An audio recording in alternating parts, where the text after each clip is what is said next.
사무엘상 17장 17절부터 30절까지 교독하겠습니다. 사무엘상 17장 17절부터 30절.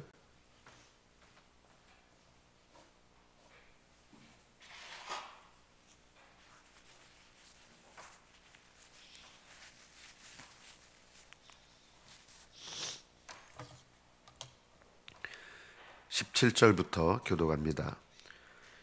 이새가 그의 아들 다윗에게 이르되 지금 내 형들을 위하여 이 볶은 곡식 한 에바와 이 떡 10덩이를 가지고 진영으로 속히 가서 내 형들에게 주고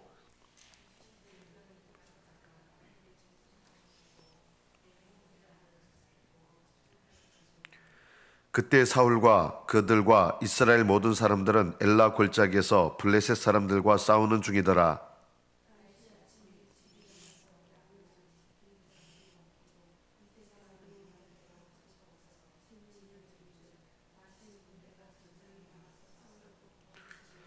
이스라엘과 블레셋 사람들이 전열을 벌이고 양군이 서로 대치하였더라.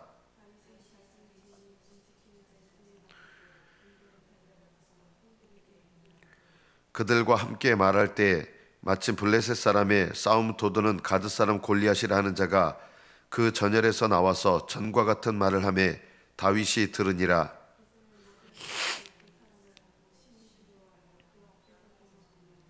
이스라엘 사람들이 이르되 너희가 이 올라온 사람을 보았느냐? 참으로 이스라엘을 모욕하러 왔도다. 그를 죽이는 사람은 왕이 많은 재물로 부하게 하고 그의 딸을 그에게 주고 아버지의 집을 이스라엘 중에서 세금을 면제하게 하시리라.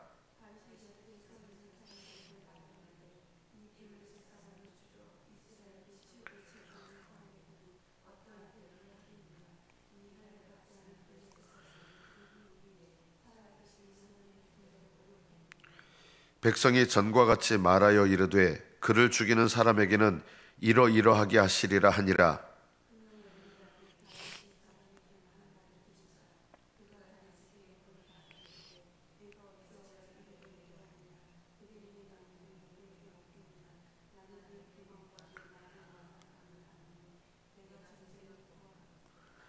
다윗이 이르되 내가 무엇을 하였나이까?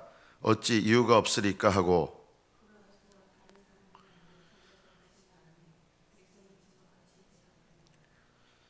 여기까지 받들어 겠습니다. 다윗은 이 당시에 양을 치는 목자, 양치기였습니다. 사울은 왕의 자리에 있었습니다. 사람들이 보기에는 사울이 왕의 자리에 있기 때문에 훨씬 더 중요한 직책을 감당하고 있었을 거라고 생각을 합니다. 물론 그렇습니다. 어떤 면에서 보면. 그러나 하나님의 관점에서 보면 사울은 왕이고 다윗은 아무도 눈여겨보지 않는 양치기에 지나지 않지만 이 두 사람을 비교했을 때 사람의 관점으로 보면 사울과 다윗은 비교조차 안 되는 위치예요. 이게 사람의 관점이에요. 하나님의 관점으로 보면 어떻습니까? 사울은 외모로 하나님을 섬기는 사람이고 다윗은 중심으로 하나님을 섬기는 사람입니다. 사람의 관점으로 보면 비교할 수 없이 사울이 위대하지만 하나님의 관점으로 보면 다윗이 비교할 수 없이 위대합니다. 전혀 차원이 다릅니다. 외모로 섬기는 사람과 중심으로 섬기는 사람의 차이입니다. 여러분은 어떤 관점을 가지고 나 자신과 다른 사람을 바라보십니까? 우리는 보통 사울은 왕이고 다윗은 양치기고 이런 세상적인 관점으로 보는데 너무나 익숙해 있습니다. 그러나 하나님은 중심으로 하나님을 섬기는 사람을 더 중요하게 여기시고 귀하게 보십니다. 어떤 위치에 올라서 하나님을 더 잘 섬기겠다고 하는 사람은 외모로 하나님을 섬기는 사람입니다. 하나님께는 어떤 위치가 더 중요하지 않습니다.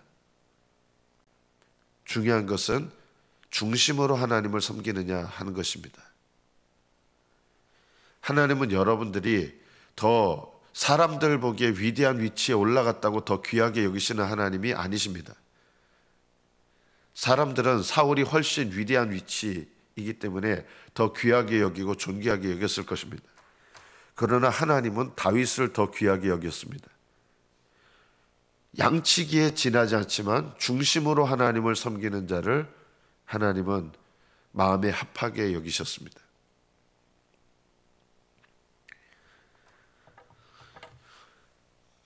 제 친구가 이제 지난주에 이제 장로가 됐습니다. 이제 축하한다는 말을 하면서도 또 이런 얘기했습니다. 축하하지만 올바르게 감당해야 축하하는 거다. 장로가 된다고 해서 더 축하할 일도 아니다. 얘기를 했어요. 전화하면서. 네가 장로가 됐다고 해서 더 축하할 일은 아니다. 장로의 직분을 받은 게 축하할 일은 아니다. 하나님 앞에 네가 어떤 중심으로 섬기느냐가 중요한 것이지 잊지 마라. 하나님은 목사가 된다고 장로가 된다고 어떤 직분을 갖는다고 더 귀하게 여기시지 않습니다. 중요하게 여기시는 것은 그 사람이 현재 위치에서 중심으로 하나님을 섬기는 사람이냐, 이것이 하나님께서 보시는 더 중요한 것입니다. 우리는 이것을 잘 모릅니다. 하늘나라에 이제 가시기 전에 하나님의 심판대에 서게 되는데 그때 비로소 많은 사람들이 알게 될 것입니다. 내가 어떤 위치에 오른다고, 어떤 은사를 받았다고 사람들이 바라보는 시선에서 더 높은 위치에 올라간다고 하나님은 조금 더 그것을 더 대단하게 여기시지 않는다는 것입니다. 그거는 다 하나님께로부터 온 겁니다. 왕이 되었든 요즘 교회에서 말하면 목사가 되었든 장로가 되었든 하나님은 더 귀하게 여기시거나 높이시지 않습니다. 결국은 그런 것들은요, 이 땅에서 하나님께서 위로부터 온 거고, 정말 중요한 것은 우리 아래에서 하나님께로 올라가는 건데, 그게 뭐냐? 외모로 하나님을 섬기느냐, 중심으로 하나님을 섬기느냐, 이 문제입니다. 우리는 사람들의 관점에 너무 익숙합니다. 그래서 교회에서 더 큰 직분을 받고 싶어하고 의미 없습니다. 어떤 의미 있습니까? 우리가 신경 써야 될 것은 중심으로 하나님을 섬기기를 배워야 된다는 것입니다.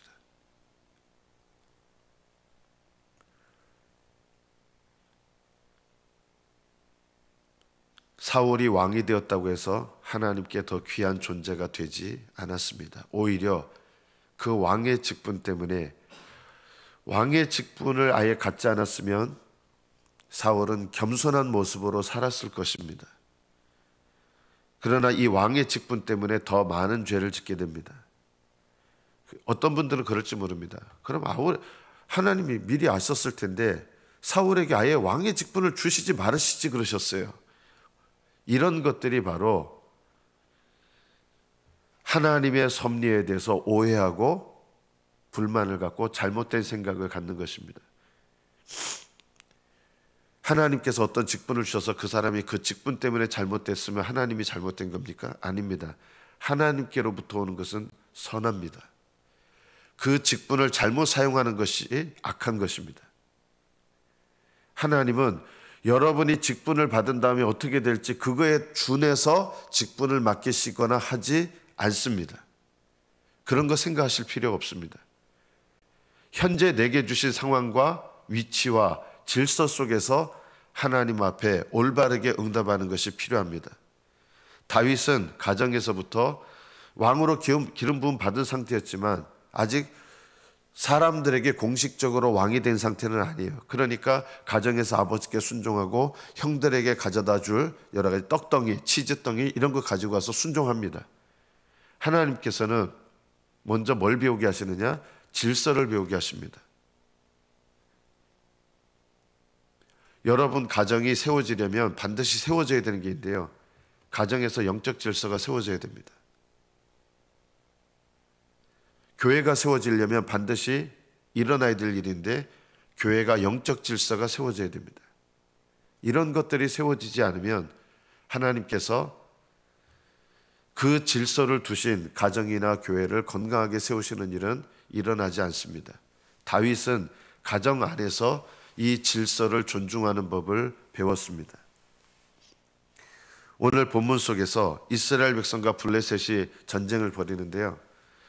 소강 상태입니다. 요즘도 보면은 그 소강 상태에 있는 게 있잖아요. 어디가 확실하게 이기는 것도 아니고, 이스라엘과 블레셋은 소강 상태에 있었습니다.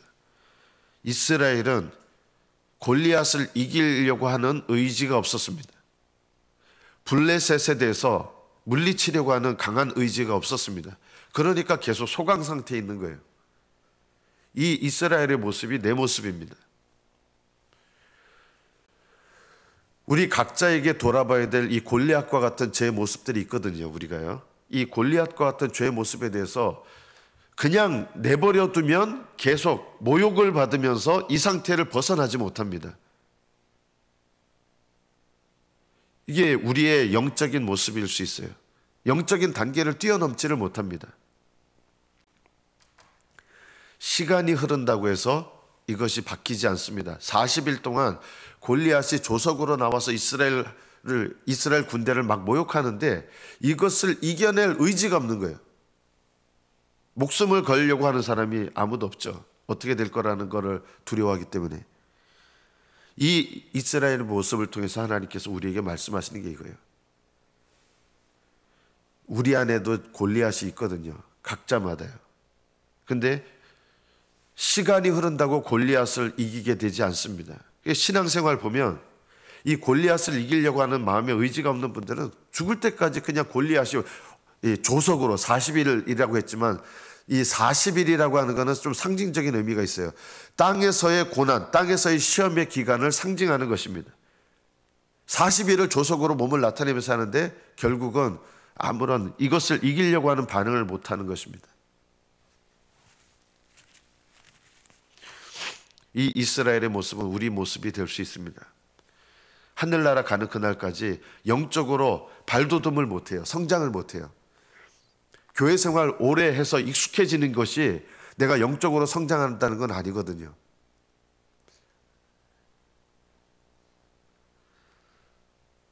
우리가 오늘 본문 말씀에서 사울처럼 살 것인가, 외모가 중요한 거예요. 외모라는 거는 사람들에게 보여지는 그냥 신앙의 모습, 참 신앙은 아니죠. 여기에 그냥 만족하고 계속 머무는 거예요. 다윗은 골리앗의 이런 도전적인 말을 들었을 때 분노가 일어났고요. 다윗은 이 상황을 그냥 내버려 둘 수가 없었습니다. 다윗은 중심으로 하나님을 섬기는 사람이었기 때문에 골리앗이 이렇게 하나님의 군대를 모욕하는 것에 대해서 사울은 알지만, 내가 수치스러운 거 알지만 그냥 가만히 있었고, 다윗은 중심으로 하나님을 섬기는 사람은 골리앗이 계속 이렇게 자기를 드러내고 모욕하고 이런 나의 내면적인 영적 상황에 대해서 참을 수가 없는 거예요.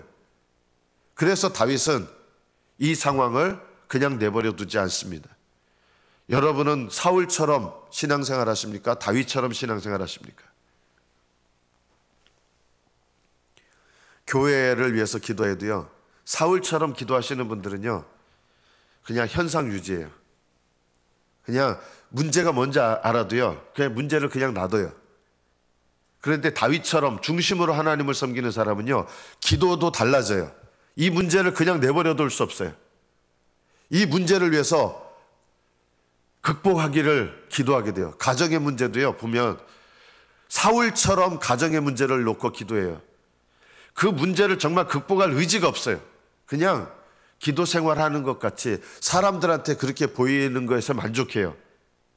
상황이 바뀌지 않는 것에 대해서는 내가 어떤 조치도 안 해요. 그러나 다윗처럼 중심으로 하나님을 섬기는 사람은요, 이런 가정 안에서 우리 골리앗이 우리 가정을 짓누르고 있는 이런 영적인 상황을 이거 그냥 보고 둘 수 없어요. 기도해서 이거 물리쳐야 돼요. 이런 거룩한 중심의 욕심이 우리에게 있어야 됩니다. 넓은 길을 걸어가는 신앙은요, 항상 외모예요.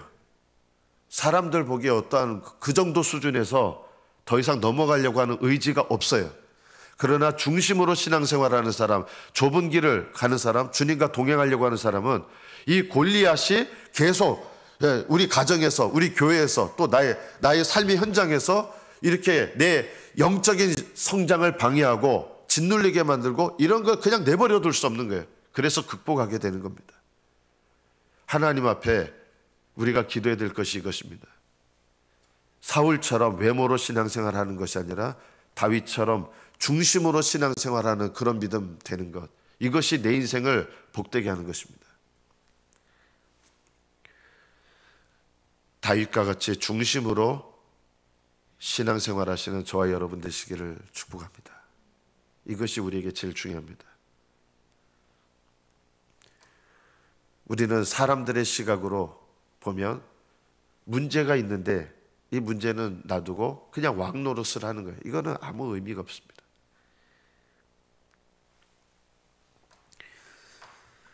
중심으로 하나님을 섬길 때 일어나는 일이 오늘 본문 26절부터 나옵니다. 다윗이 사람들한테 이렇게 얘기합니다. 왕한테 직접 얘기 안 하고, 아직은 이제 소년이에요. 요즘 말로 말하면 한 고등학교 2학년 요 정도 나이예요, 다윗이요. 그러니까 이 당시에도 이제 소년이라고 번역이 되어 있는데,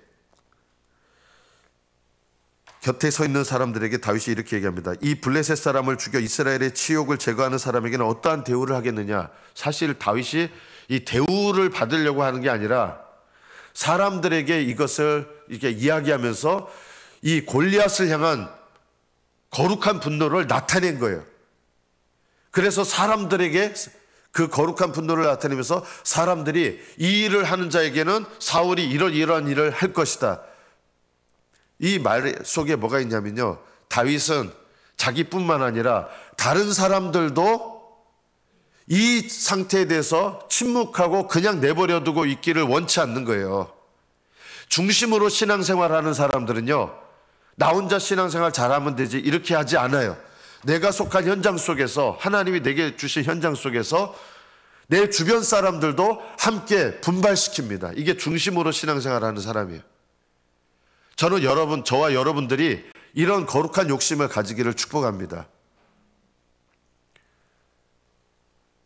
여러분, 나중에 하나님 앞에 서게 되면요, 우리 교회 어떻게 보면 큰 교회 아니잖아요, 그죠? 어떻게 보면 외적으로 말하면 개척교회를 갓 벗어난 그런 정도의 수준이에요, 지금요. 그러나 개척교회를 갓 벗어난 수준 같은 교회지만, 이런 교회에서요, 우리 교회 하나님의 기쁘신 뜻을 따라 섬길 수 있는 그런 교회 얼마든지 될 수 있습니다. 중심으로 섬기는 자는요. 여러분이 어느 교회에 있느냐 이거 전혀 중요하지 않고요. 중심으로 하나님 앞에 신앙생활하느냐, 이것이 더 중요합니다. 저는 여러분들이 중심으로 신앙생활하기를 축복합니다. 중심으로 신앙생활하면요, 내 주변 사람들에 대해서 같이 분발시킵니다. 사람들에게, 낙심하고 절망해 있는 사람들에게 자기는 목숨을 걸은 거예요. 그러니까 어떤 대우를 하겠느냐, 대우받으려고 이 일을 한 게 아니라 이 낙심해 있는 사람들의 모습을 보면서 다윗이 골리앗 때문에도 분노하지만 이 골리앗에 대해서 너무나 연약하게 침묵하고 있는 이 사람들을 보면서도 이건 안 되겠다. 하나님의 군대가 왜 이런 모습으로 있어야 되는가. 그래서 하나님 군대를 일깨우는 거예요. 골리앗 때문에 거룩한 분노만 하는 게 아니라 이 골리앗에 침묵하고 있는 이 하나님의 교회, 군대, 이 모습 속에서 안 되겠다는 거예요. 이게 바로 중심으로 신앙생활하는 사람의 특징이에요. 저는 여러분, 우리 목장 모임할 때 중심으로 신앙생활하면요, 목장 식구들 같이 분발시킵니다. 이런 신앙이 필요합니다. 그런 믿음 되시기를 축복합니다. 이게 복된 거예요. 목사가 됐다고 더 대단하시지 않아요. 여러분이 가장 작은 그룹 단위, 심지어는 질서 속에 순종해야 되는 위치잖아요, 다윗이요. 그런데요, 중심으로 신앙생활하는 사람은 하나님의 영광을 바라고 사모하게 돼 있다. 세상 사람들 보기에는 다윗과 사울은 비교할 수 없지만요, 하나님의 관점은 전혀 달라요. 다윗이 훨씬 위대해요. 이미 위대해요. 목자인데도 위대해요. 왜요? 중심으로 신앙생활하기 때문에. 이럴 때 중심으로 신앙생활하면 일어나는 일이 있습니다. 이 얘기를 누가 듣느냐? 다윗의 친형, 제일 큰 형, 위로 형 7이 있잖아요. 그 형 중에 어떻게 보면 세상적으로 잘 나가는 형이었어요. 사울 측근에서 이제 군인들로 와가지고 다윗의 형이 잘생겼잖아요. 다윗 형이고 몸 체격도 있었을 거예요. 사무엘이 봤을 때 정말 왕이 될 만하다 이 사람, 이렇게 생각할 정도로 세상적인 관점에서 보면은 다윗의 형들도 갖춰진 사람들이에요. 그런데 이 사람 형이 동생을 보니까 아직 어린데 동생이 하는 말에 대해서 기분이 확 상한 거예요.